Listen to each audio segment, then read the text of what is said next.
American football and Native Americans. There's a long history between these two parties, which include multiple NFL players, teams deciding to use their cultures as their mascots, and producing the greatest athlete of all time. However, in my area of the Great Plains, Native American high school football teams are, to put it nicely, very bad. For reference, in the 2024 season, out of the 8 Native American majority high school teams in North Dakota, their record against non-majority Native teams was 6-31, with 5 of those wins coming from one team. Shout out 4 wins. Seeing these results year after year to their schools prompted one state to change things up and create something first of its kind in modern football world. So today, I want to tell you viewers about the unknown football conference in America quickly gaining traction. This all starts in the year 2018.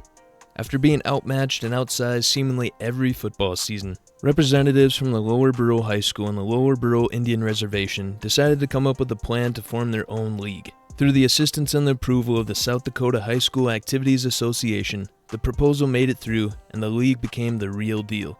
This new football conference's qualifications were simple. Your school was open to join and sent an invite if they had at least 50% Native American students, and it was open to both Native American and non-Native American athletes. Immediately, 12 schools joined, including 2 that had never had a football team, with just 3 declining the opportunity year 1, with average enrollment numbers of all 12 schools being at just 114 kids. All of these schools were based in South Dakota, covering various regions of the state, separating teams into East and West divisions. The league was set to be just a 9-man football conference as well. This was looked as a 2-year experimental plan, yet schools from Nebraska were already interested. Inaugural season in 2019 was set to have each team play 6 games, 5 in division, then 1 crossover game. Where even week 4 of the season was going to be center stage at South Dakota's Big Lakota Nations Invitational event in Rapid City. I also can't forget, after their 3 playoff rounds, 2 teams would go head-to-head in the championship game at the University of South Dakota's Dakota Dome. The league was looking promising, and especially with the uptick in participation at these schools. Example being the St. Francis Warriors, who only had 11 kids out the prior 2018 season, now up to 20 in 2019, whereas other schools have nearly 30 players out. Even schools like Marty and Flandreau Indian were back playing at varsity level after a JV schedule for the past few seasons. And year 1 did show some disparity, but did not disappoint. Top seed Crow Creek met 2nd seed Lower Burrell in the championship game, where Crow Creek took the inaugural title with a 74-39 victory. Now, winning a title didn't matter as much to most teams, as they were focused on getting more kids an opportunity to play a sport and gaining more interest. Heck, Takini High School formed a team for the first time this season and didn't win a game, but their coach Donald Schroeder said he was expecting more students to come out next year, including a few girls. "We could have something really special here," Schroeder said.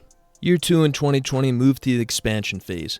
The conference now saw McLaughlin of South Dakota join, as well as Standing Rock of North Dakota join, Omaha Nation, and Winnebago of Nebraska join, now making it 16 total teams. There would still be an East and West division, with the top 4 from each division making it into their playoffs. However, year 2 of this experimental plan wasn't going to take place in 2020, but rather the spring of 2021 because of a certain something. Nevertheless, the league still took place starting in April, only with 7 teams, which included Lower Burrell, Cheyenne Eagle Butte, Marty, McLaughlin, Teoshpazina, Omaha Nation, and Winnebago. Each team played each other once with the quarterfinals and semifinals playoff round.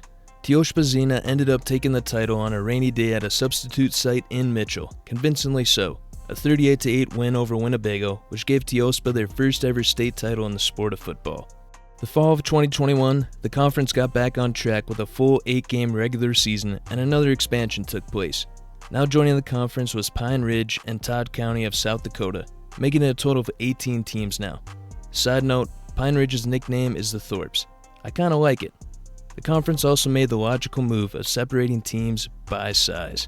Instead of an East and West division, the teams will be split into 2 9-man classes, 9A and 9B. Classes would be determined by average daily membership, and they will be on a 2-year scheduling cycle similar to the SDHSAA. For the 9A class, these were the bigger schools participating in all nations, with 9B being the smaller schools. In this first year of the new conference structure, the 9A championship game saw Winnebago versus Todd County, while the 9B championship saw the spring champion Teoshpazina versus first-year McLaughlin. Just like previously season's champions, these games weren't very close, Bagel won 62-12, and Teoshpa went back-to-back, winning 40-18. 2022 was the year they kept all the same 18 teams in the conference. One adjustment was in the plan, though: divisions within the classes, meaning teams will play division opponents first, regardless of class, and then fill out the remaining games of their 8-game schedules with a few out-of-division opponents. Divisions are organized based on location, and the idea is that the teams will save on travel costs and travel time by playing teams who are closer. So this sort of ruins the class idea, though, as for instance, 9A Standing Rock and North Dakota played 4 9B teams, definitely got an advantage schedule-wise. Hey, but I get it. Traveling from North Dakota to Nebraska or vice versa the season prior isn't really the move. Anyways, this year's championship game saw some repeat teams. There will be a trend of this. For the Class 9A division, it was Todd County vs. Red Cloud, where Todd County won 72-26. Then in the 9B class, Lower Burrell defeated Teoshpa 46-0, with both winners having perfect seasons. For the 5th season of the conference in 2023, it saw some downgrading of teams, I think. You see, the school of Ulrichs and Takini, spoiler, weren't a part of the future 2024 season, but were there for the 2022 season. There's no articles mentioning the teams leaving at all, and from the 2024 article I saw, they didn't mention those two having left. So I'm assuming they left before the 2023 season, meaning the conference was down to just 16 teams. This change didn't affect the conference so much, as these two teams were bottom-tier schools almost every season, but it's sad to see teams leave. What isn't sad, though, is teams winning championships, and that's exactly what 9A Todd County and 9B Lower Burrell did. Both teams repeated as champions, with the 9B game not even close at a 42-0 final score blowout. However, this 9A championship game was the closest title game they have had. Winnebago was looking dangerous late in the 4th, but a crucial interception led to a Todd County touchdown to ultimately win 28-13. Some big news before the 2024 season even started, and it had to do with Montana. A proposal for an all-Native American football conference of its own began the works, with hopes to pass through the Montana High School Association and wanted to begin play in 2025. Well, unfortunately, I don't think they are starting play this year, or at least I couldn't find anything online about them starting. It is nice to see Native American schools in other states getting the same idea for their schools as well. As for the All-Nations Conference in 2024, it saw the North Dakota Standing Rock team move back to North Dakota high school football, which left a spot open. This was filled by the school of White River, South Dakota in July, where they went to the 9B division. Flandreau Indian also moved down to the 9B division, and McLaughlin moved up to 9A. But speaking of White River, their first year in the conference, they actually made it to the 9B title game with a record of 6-2. Sadly though, they faced 9B powerhouse Lower Burrell, and where they went on to pummel White River 60-8 in the championship. This Lower Burrell team went undefeated and only gave up 18 points all year, so in a way, White River did a great job scoring their 8 points of the game. But probably the greatest game in the short history of the All-Nations Football Conference took place during the 9A title game. This game was between 2-seed Pine Ridge and 1-seed Winnebago, where in the 4th quarter with a minute 20 remaining and the score 28-22 in favor of Winnebago, Pine Ridge ran a pass play and found an open man in the end zone to tie the game 28-28. Pine Ridge could have won the game on their 2-point QB sneak, but the QB tossed the ball out. Luckily, Winnebago didn't do anything on their final drive, so this meant double overtime. Their OT rules had the team start at their 10-yard line, and Pine Ridge got the ball first. It was looking scary as it was 4th and goal, but a QB scramble into the end zone made the game 34-28. Their 2-point was another rough play and they missed the conversion. Winnebago made their first opportunity look pretty easy and tied it up after a handoff 34-34. Bago tried a 2-point conversion, got a delay of game penalty, then tried a PAT for the win, but missed it to the right. Double overtime it was, with Pine Ridge getting the ball again, and their first play, they threw a great pass for a touchdown. But this time, they got their 2-point conversion to make the game 42-34. Winnebago started their drive off with a false start penalty, which moved them back 5 yards.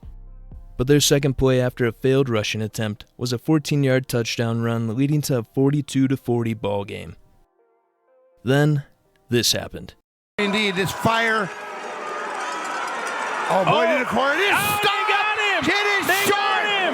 Pine Ridge! Wow!